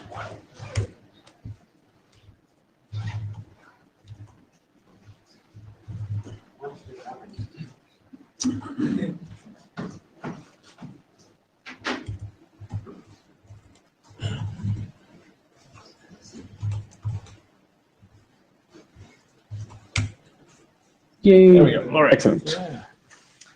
Take it away, Keith. Okay. Oh, know what you do. Yep. Okay. Leave the pink box. Yeah. All right. Close to the lines. All right. So I'm going to briefly talk about our own scheme for cellular congestion control, which I think many of you have seen already. And then I'm going to talk about our work to try and measure everyone's scheme, including ours, in sort of a common way in the cloud so that we can all sort of agree and contribute, and that ideally anyone can contribute a scheme, file a pull request, and we'll measure it both in emulation and then in real life. So that's where we're going. So how did I get into this? You know, the internet has changed a lot in the last 20 years. At the link layer, you know, everything's new. We've got cellular networks. We've got horrible cellular networks in the developing world. We've got all kinds of new stuff. We've got mobility at the internet layer, at the application layer. We have all kinds of new applications. There's this thing called the World Wide Web. What has changed in the transport layer in the last 20 years? That's why we're here. All right. I mean, there's been a lot of changes. We have all kinds of schemes that are end-to-end, and we got all kinds of schemes that are in the network. But have things really changed? I guess not. Okay. So I got into this when I was in graduate school, and my advisor, who's a really great guy, was yeah, it's videotaped, right? Yeah. Yeah. Okay. My advisor had to go home and be with his kids, but I really wanted to talk to him. So he tried to Skype me as he was driving home through the streets of Cambridge, Massachusetts, and that does not work very well. Has anyone tried to use Skype while you're driving through the streets of a city? Doesn't work very well. What's that, sir? Unsafe. It's unsafe because you're sending packets and you don't know the rate because you could be migrating to a different thing. It's very unsafe. I absolutely agree. So why do these video conferences perform poorly? You know, we think it's because cellular networks are just different from the networks that sort of the video conferencing tools and the transfer protocols were designed for. So one way they're different is that their throughput is highly variable.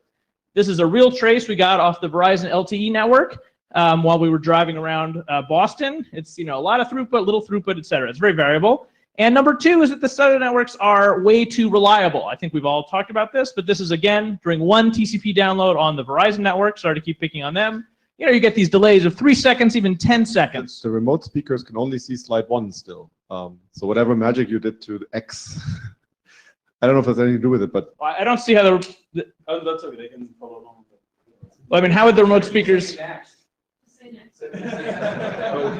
I mean, this is the only thing I'm projecting. I don't know how the remote speakers are getting any other thing. There's no other thing. they're complaining that they're stuck on slide 1, and it's possibly once.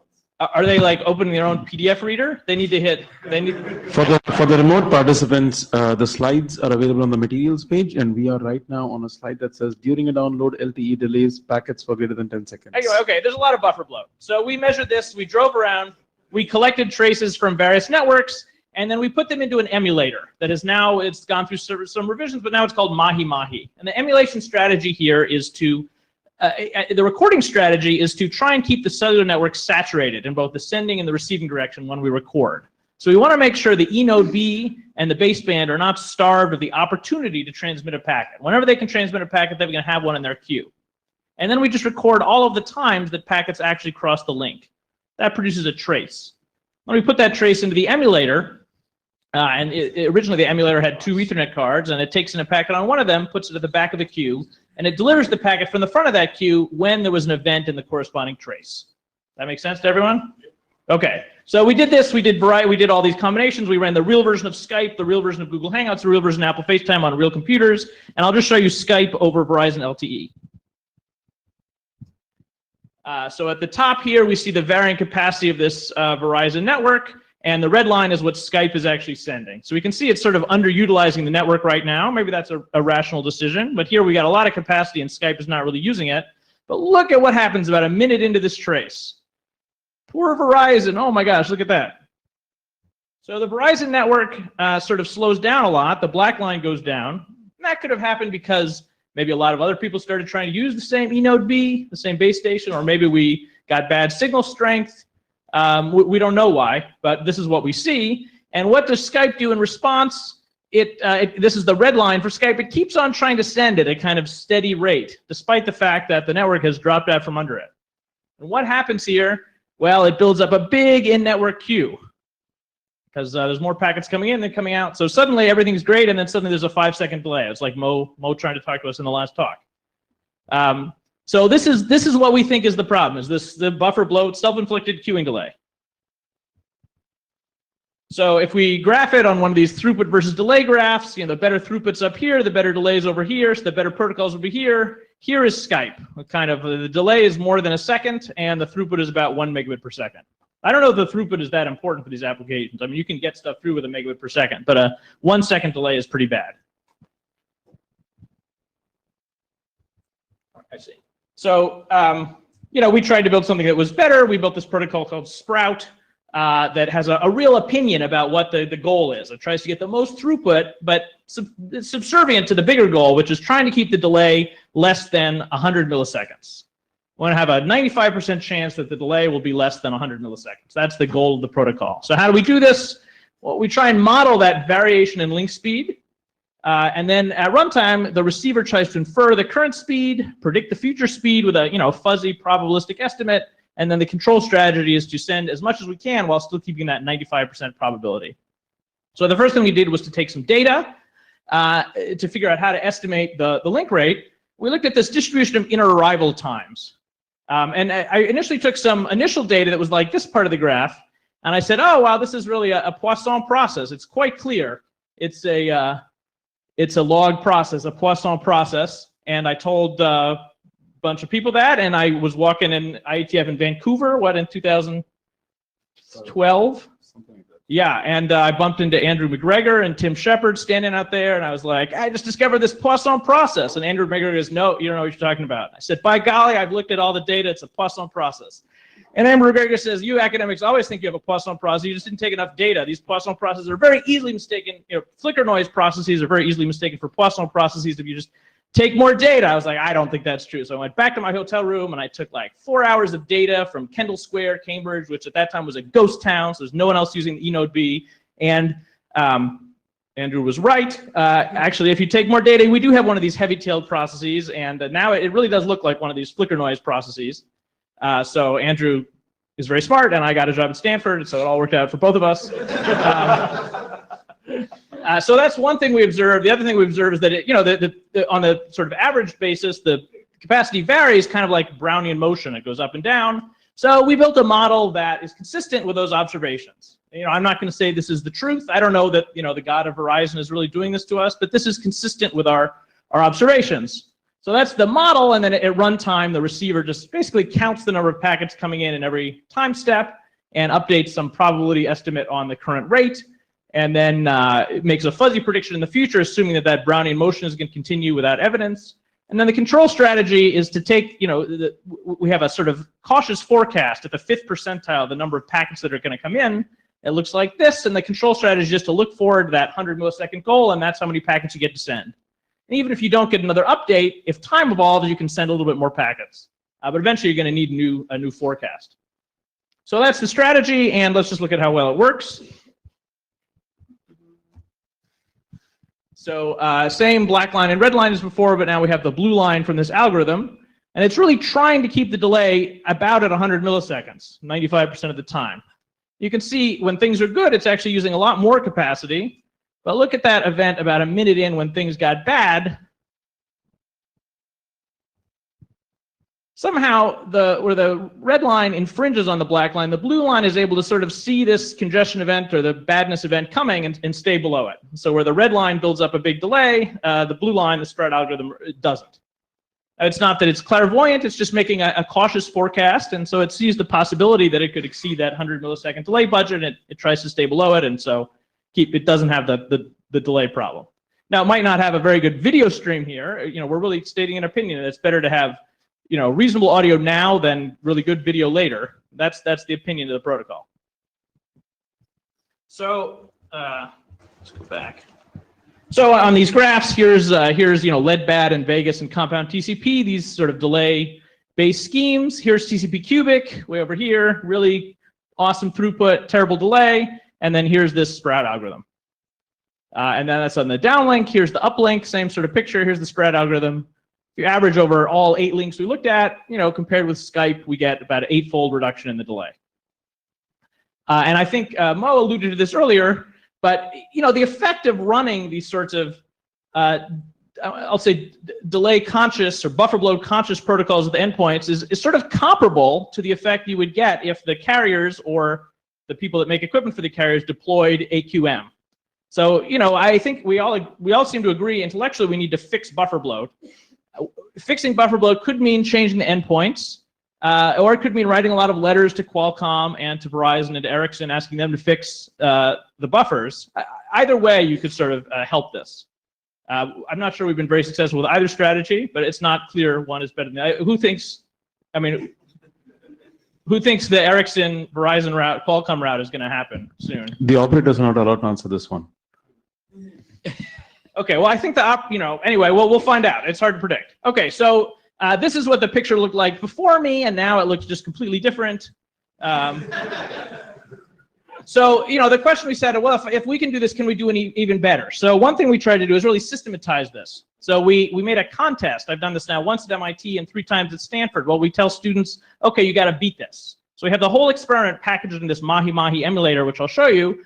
And then the goal is to just find a protocol that maximizes throughput divided by delay. It's not quite the same objective that Sprout has, but pretty similar, this Kleinrock's power. And we tell them 4th prize is $20, $30, $40. If you actually beat the Sprout algorithm, you get the best prize of all, which is to be a co-author with me on an academic research paper. And whenever I say that, there's someone who raises their hand who's like, well, how about just $50?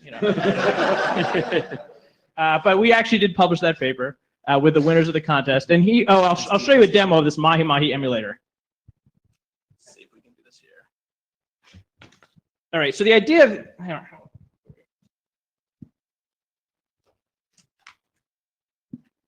so that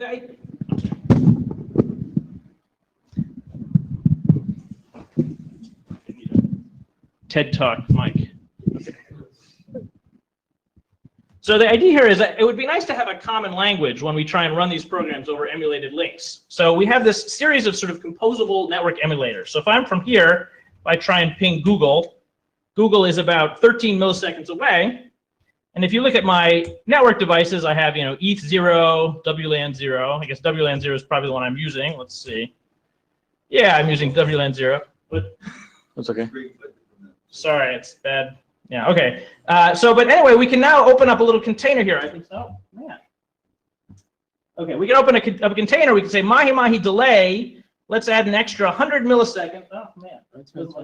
Maybe you. 100 milliseconds coming in and out of the container. So now we're in this funny container here where our shell has a little prompt. And now if we look at our network devices, we instead have this thing called ingress. And now if I try and ping Google, we have an extra 100 milliseconds going in and outside of the container. And these are composable. So I can make another one. We can have a little loss here on the uplink. We can have 10% loss. Now we got a delay and then inside of the loss. And inside that, we could have like a cellular system. So we can have a link and we have this library of traces here. So I'll do the same one you've seen before, this Verizon LTE trace from 2012. I'll give the uplink trace and the downlink trace. And then let's just put a bunch of cool meters up. Okay, it's a little, I don't really have the resolution for that.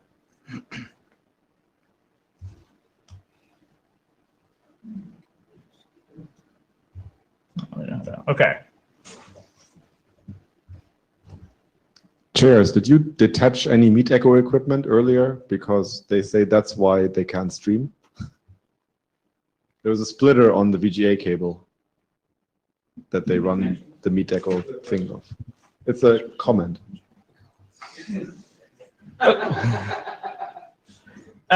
Okay, so now we can run actually any scheme we want. So let's just, for now, we'll do a wget.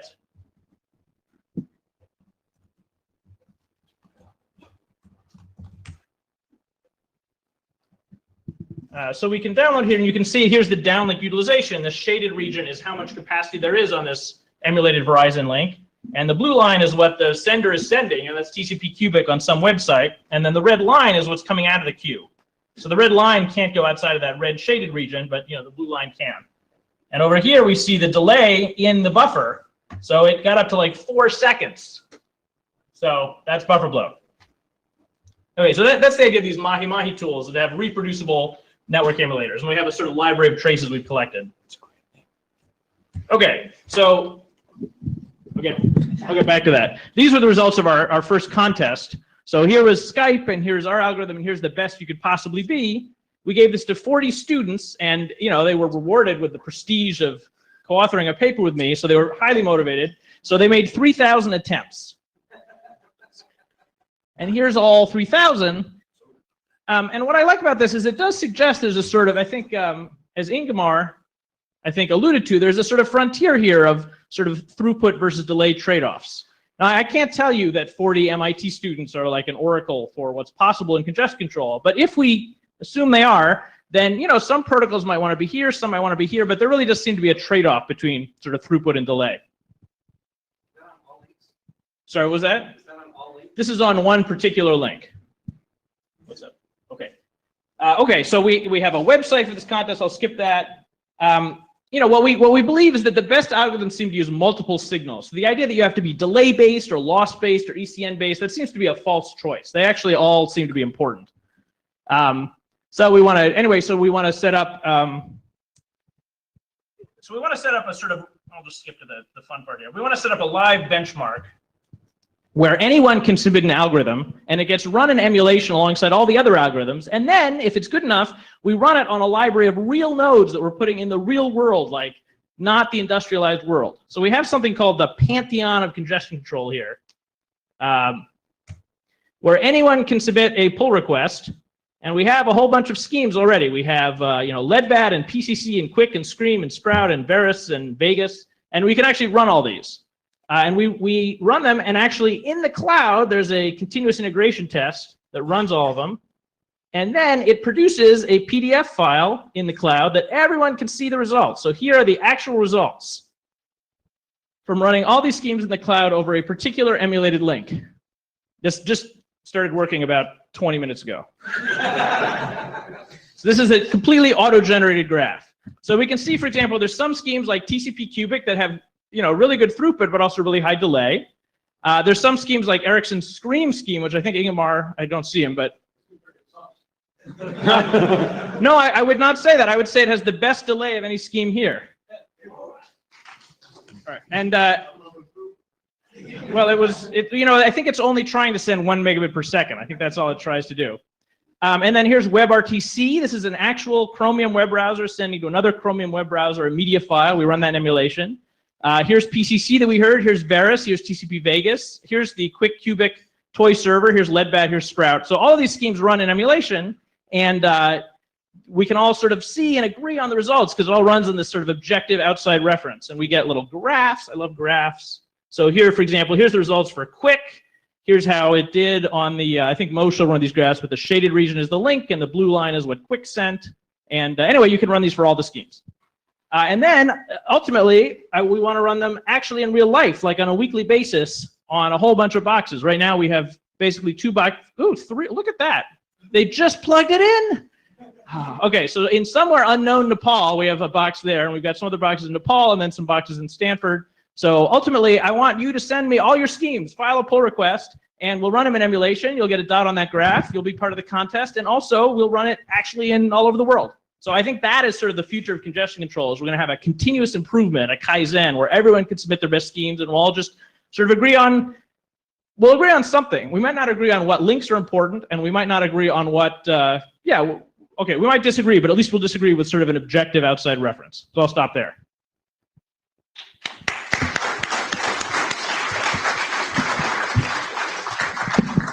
For the remote participants, we'll try to make some of these things available. Sure, that's all available. No, in the slides, because they may not have seen some of these things. Okay. So the final results, it'd be useful if you could post it on the ICCRG mailing list. Sure. After or later during the session. Slightly different result that's in the slides, but sure. Okay.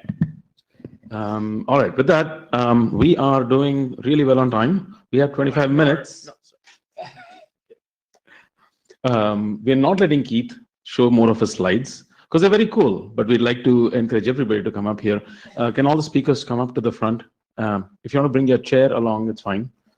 Or not, it's fine.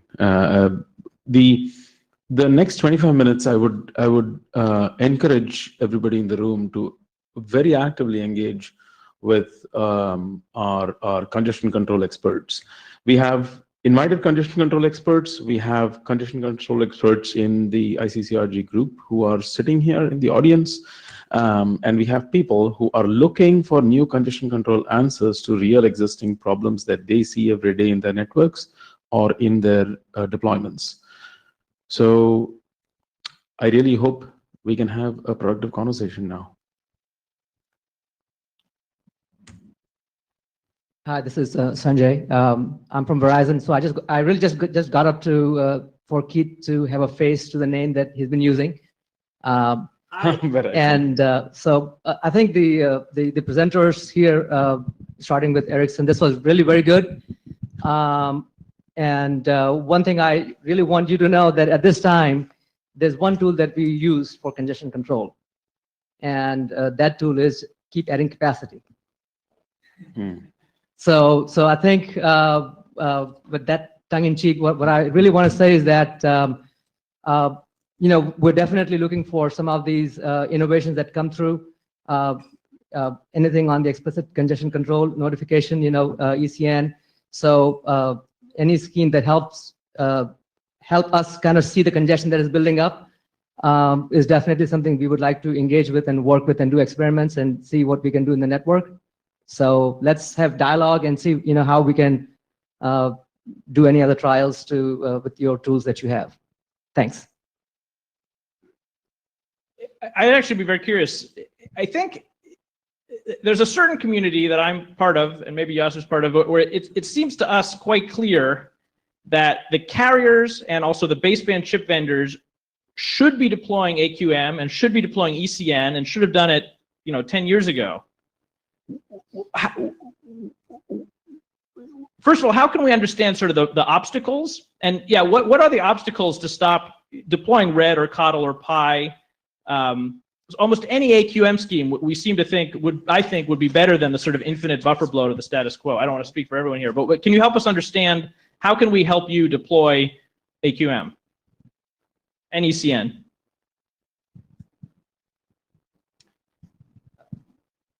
So the easy answer really is that many of these solutions are in the network and they are working, but it depends on the region where it is deployed. But there's really no barrier to the technology of why it can be deployed. Okay, Joachim Fabini. So I'd just like to point out some peculiarities. So my perception is that we have many smart algorithms that manage to outrule each other. So if we think about mobile networks, yes, we have at physical layer, we have retransmissions, we have losses. The physical layer tries to get rid of these. The physical layer, in addition, has a time slotting. Can you come closer to the mic, please? It has, so the physical layer has retransmission, has time slotting, meaning periodic service times, meaning that any data that I send is accumulated over a specific point in time until it is transmitted. Then we have on-demand capacity allocation, meaning the more I send, the more capacity the physical layer allocates to me. That is, just at the physical layer, without having mobility, without having handovers and so on, I have so many uncertainty factors. And then TCP comes on top of these and tries to be smarter than the physical layer. And it's kind of difficult. So my perception is that if we had a dumb physical layer and TCP would do on top of this either, or alternatively, UDP and a smart physical layer, perhaps we could do better. Actually, I see that Dirk is standing up in line here, and maybe you can fill in also. And I believe as regards to sort of replacing a hybrid ARQ, for instance, you mean, and replacing with forward correction, and is that what you're after? Not really. I'm just thinking that we have many mechanisms that are replicated across layers. I believe, for instance, as regards to the radio link control, there has been discussed to sort of skip that part in some sense to sort of compress the protocol stack. And I don't know at this time where this is going, if we'll keep the radio link control, for instance, and there are discussions to sort of simplify the stack. And there are some, in some cases, it's not practical. For instance, if you use the HARC retransmission and start combining, then you actually save some capacity in the network, in the radio. Excellent. So it was also perhaps just the last note also to Keith's presentation, because the model, if you measure once traffic through a network, it's okay. The problem is that if you lower the traffic that you put on the network reacts. That is, the physical layer allocates less capacity to you, and the less data you transmit, the lower capacity is that the physical layer allocates to you. This is missing from your emulation. That's my perception. Yeah, you mean that you underutilized RLC transport blocks? Yeah, yes, of course. That's one of the last slides that we skipped. So. Yeah, I mean, I really want to encourage us to have an empirical understanding of these things. I think, first of all, this is not an academic problem. I mean, Sally Floyd and her colleagues told us about the need for AQM like 25 years ago.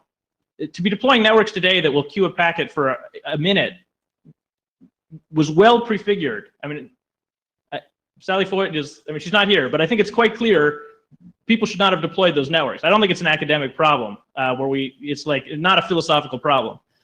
On the question of the fidelity of the emulation, our approximation is that to the extent the eNode B or the baseband chip does not starve for packets, it will behave the same, whether it has a queue of 20 gigabytes or a queue of 20 megabytes. That's our approximation. The way to know if that's accurate or not is to calibrate the emulation against what we get in real life, and that's what we're going to do. I think, I want to encourage us to have an empirical understanding of these things. I mean, PCC, for example, has a very nice story, but if we run PCC right now, we see that over this kind of network, it's got now a 100-second delay. It's sending at a particular rate here. You can see that blue line is not really reacting to the red lines. So I really want to encourage an empirical understanding. I don't know if the emulation is faithful or not until we actually measure it. Okay, I'm Michael Abramson. I've been involved in moving packets for 15 years in all kinds of access and so on. I was completely baffled when we deployed LT in like 2011, and that it was like a huge FIFO, nothing, no AQM, no nothing. As far as I know, this is still true. So what Ingvar said here about ECN and so on, as far as I know, there is nothing. It's just FIFO and a lot of buffers, totally buffer bloated. For 5G, I hope it's going to be better. I'm not holding my breath, but that's what I'm hoping. I really love the whole Sprout presentation here. And when you said, take all the things into account. Yes, totally agree. In all my experience, you need to look at all the things. Increase in delay, packet loss, ECN marking, whatever you can measure. And I think you're completely on the right path here with Sprout. That the fact that it could adapt to the rate all the time. Yes, you need to make sure that there is a bit of buffering for the scheduler to know that you would like to send a little bit more, but you try to keep it small. As soon as you're increasing the buffer to hundreds of milliseconds or even 50 milliseconds, that's too much. You want to have a little bit of packets in the queue, but that's it. And this here, yes, you have also that when you increase the delay because of you're being starved for radio resources, the TTIs in LT. Yes, you need to back off because the cell is probably full or they're being retransmits. And if you want to optimize for interactivity, this is what you want to do. How this then interacts with if someone else comes and run, I think it was Cubic that had 4 seconds delay. There's actually not much you can do as long as you're in the same queue as that guy. But let's get rid of all those TCP protocols that just blast up the delay to seconds. Stop, please. So I just a very brief comment. I think there's a question that's still hanging in the air. Why is ECN and EQM not deployed in the network yet? If there are any operators, and I know I'm looking at you, Ericsson, I'm looking at you, NEC, I'm looking at all of you folks. please come up to the mic and say something. And if you need to jump the line, go ahead and do it. Okay, there is this myth amongst people who are, designing these systems that packet loss is bad. We must deliver all the packets all the time, whatever it costs. My personal record is 3.5 minutes in a mobile network before the packets were delivered. I was doing pings and 3.5 minutes. And I know vendors, they have 400 packet buffer.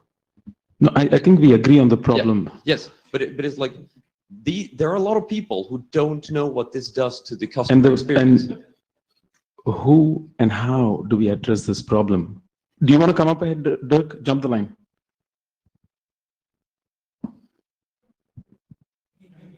I'm Dirk Kutschert. Thanks for putting this together. It's really a great panel. So disclaimer, so I'm not talking about any particular product or deployment, but so from my understanding, one reason why AQM, ECN, and better end-to-end congestion control is not deployed is, as we just said, so in that community, there's a kind of allergic reaction to say non-managed networks. So what I'm saying is some of those functions that end-to-end congestion control and AQM could do is often done by traffic management. So people are inspecting what's going on in a base station, forwarding that to traffic management system on a PDN gateway or wherever. So this leads to other time cycles for reacting to network events. And what we need to do is we need to demonstrate that better technology actually works much better, is easier to operate, and also cheaper in the end. And that's why I applaud Keith's framework here. So we should do more of those experiments. We should probably also feed in more, say, models that we can. So maybe it's all, for example, I've been doing measurements in like Tokyo and Taipei. I'm getting slightly different performance out of that. But I can see that, of course, sometimes there's just no capacity. And so I would like to see more of this. Thank you very much. Can I just add one thing about the lack of AQM in networks? And one of the reason is named speed test. I can take other sort of throughput measurements guides that doesn't take sort of a queuing delay or a round trip time into consideration. Just measure throughput, and that's what operators maybe are looking too much at. So. Okay, Roland Bless, KIT. At least from our experience, there are some natural limits what you can achieve with AQM. So you have to treat both. One is, you have to deploy AQM, for example, in order to get better delay in the presence of, let's say, loss-based congestion control.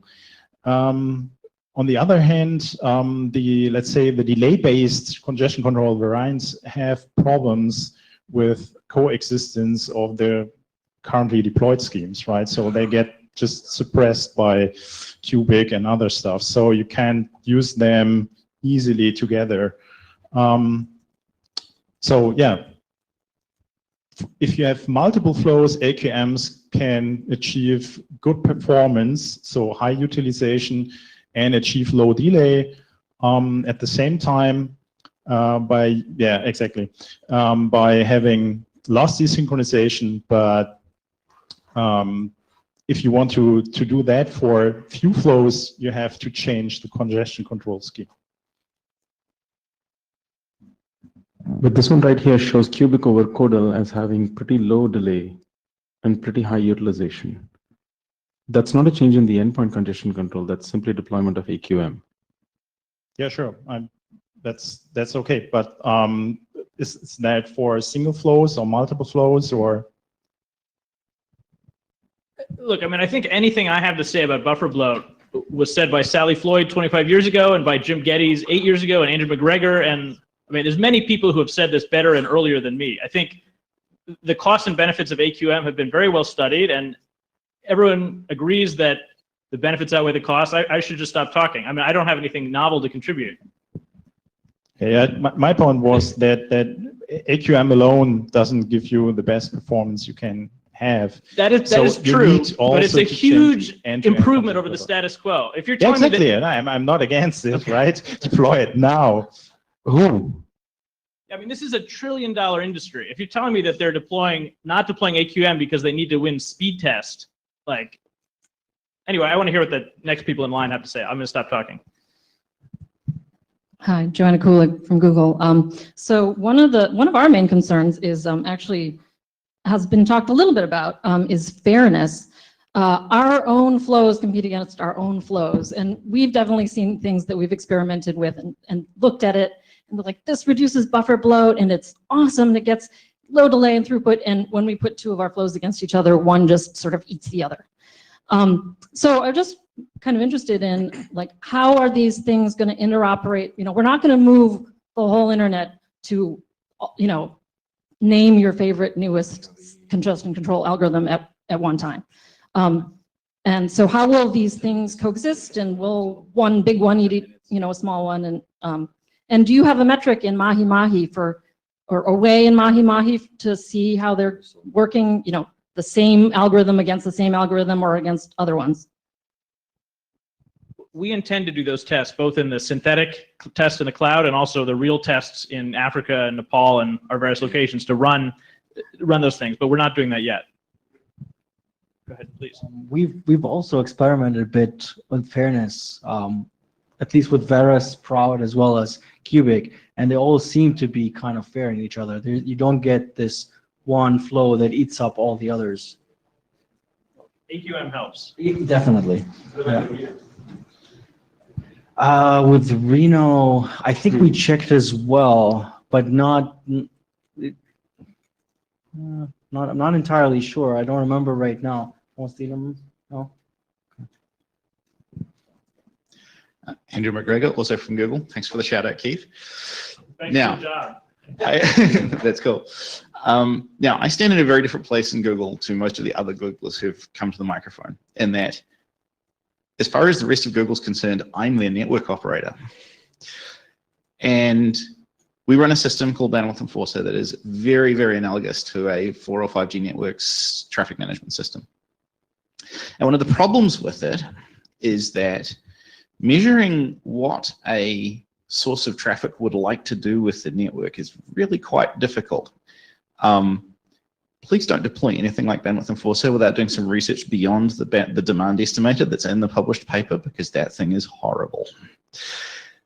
But that's actually where the other piece of research that needs to go into traffic management and mobile networks needs to look, because their systems for doing this are doing the wrong thing, clearly the wrong thing, and that is beyond AQM, that is bandwidth allocation, right?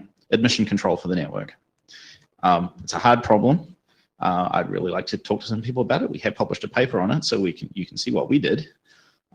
Doesn't necessarily apply to a network whose users are not part of the same company, but it's worth looking at. Andrew, I think you should go meet with Qualcomm and then report back at the next ICCRG. Hi, so I'm Brian Trammell, pretending to be Mo. The question, I guess this is for Ingemar, is what happens if you turn off the MAC layer loss masking? Turn off the MAC layer. Loss masking. I wouldn't call it The loss ARQ masking. thing. Huh? I wouldn't like to call it loss masking, actually, because it's a retransmission with soft combining, and the soft combining is actually that you sort of combine the received bits and then you increase your coding gain by that. I don't remember exactly how much you increase it, but for each retransmission that you combine with the previous transmission, you have a higher chance of repairing things. So it's not actually loss masking, it's sort of a ways to optimally use the capacity. Okay, The so what drawback happens if you is turn that it off? You add some delay. What happens if you turn it off then? Then you'll end up with some give or take 10% block error rate. Okay, now this is not Mo's question, this is my question. Is there seems like there might be a happy middle between 10 and 0. I believe At least I haven't looked at the real data, but when I run a system simulator, I end up with something like at the most 1 or 2 retransmissions. So turning it off and yeah, the very hypothetical question. I mean, what would happen on? And okay, mode is I that never really satisfy your- considered to turn it off. Okay, maybe try. No, I mean not on a revenue network, obviously, but Right now. actually, and since I've been standing in line so long, I want to throw in a real quick question of my own. So this whole session has been talking about congestion control for mobile, and the inherent assumption in there is that the bottleneck link is on a mobile network, and that the traffic is going over a mobile network. But the traffic never just goes over a mobile network, right? It goes over an internet. And in the internet, anytime there's mobile, there's probably internet backhaul, and there's probably something going on in a data center somewhere. So to what extent does the focus on mobile cause problems? Because we're not really, so I mean, you have to have certain characteristics and certain points in this space and certain points in sort of the parameter space in order to get on that edge of the curve for mobile. And yeah, usually when you're bottlenecking there, that's where you're going to hit it, and that's where that interaction is going to take place. But that's not always. And how does do you have? I'm going to leave that. I'm just going to make a complaint and say, please fix it. Or is it a thing that we don't really need to be concerned about? I think that is it. Again, I'm sure I believe it's a different sort of. You essentially have the laws of physics against you. So when you're you have a sort of a shared spectrum that you need to optimally use, and I believe the design approach was to do sort of a hybrid or ARQ and a couple of retransmissions, and in order to get the most of the radio spectrum with a given power, and you end up with sort of retransmissions and potentially some 8 or 16 millisecond extra delay, depending on how many retransmissions you end up in. And I don't know if that is really harmful for the end-to-end performance. And of course, if you're looking for really low latency, then you need to look at other solutions that maybe increase the power for to keep the amount of retransmissions low. That is always an option. Okay, sorry, we're getting pretty close to the finish of this. 3 to 4 minutes left, so I'd like to ask the remaining speakers on the microphone to be concise and cut the line, obviously, and yeah. Koen de Schepper. A question, I didn't see any experiments related to ECN, immediate ECN, and data center TCP-like congestion controls. Is there a reason? That's the first question. Maybe not. Yeah. I don't know. We have 2 questions. Our target was just mainly mobile because that's really where the problems are nowadays. I mean, as Keith has shown with Skype and other things, it doesn't really work well over cellular, over mobile. Probably because the signal was not there, I guess. Yeah. Because of all this unpredictability and the high change of the throughput, and you have handovers, and mobility adds up even more to the problems. And then related, this is an open source system. It grew the ability to make this graph in an unbidded fashion about 30 minutes ago.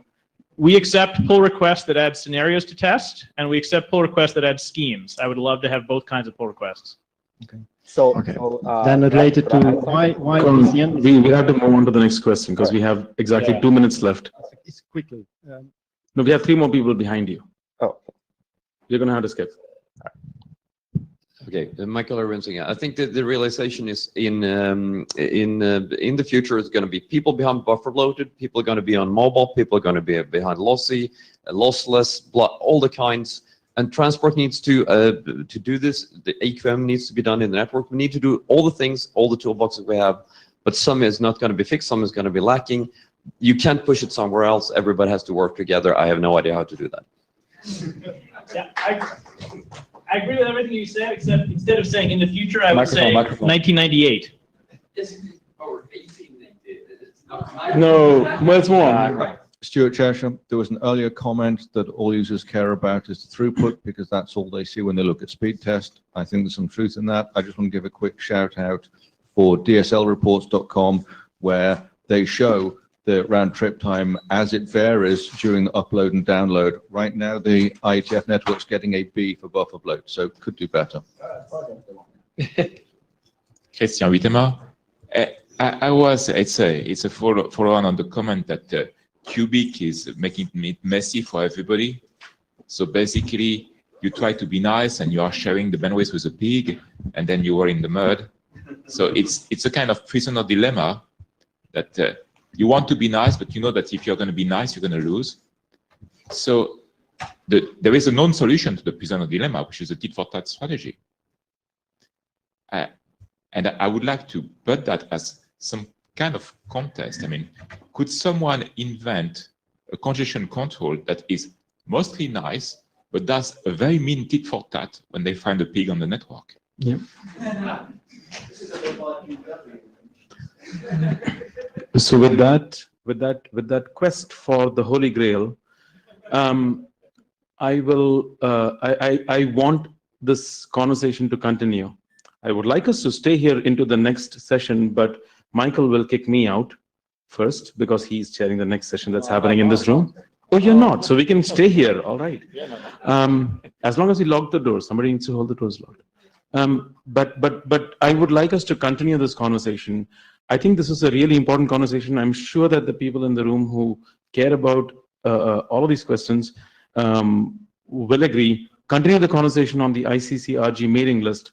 Anybody who's not on the mailing list, please join it. You will find operators, you will find vendors, you will find operating system vendors and so on, and academics too. Lars, I just want to say, yeah, it was really useful. I wish other research groups would pick the model. We could do with shorter presentations. It seems like we had more to discuss. Okay.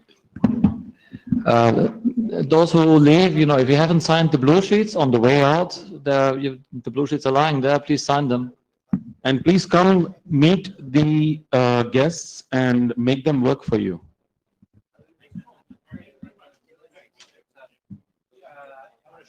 Please feel free to send me emails, though I'm not there. Somebody said something? More. Oh, he's talking. But okay, this problem is probably still. Hey, this problem is probably still. So how can we get this problem?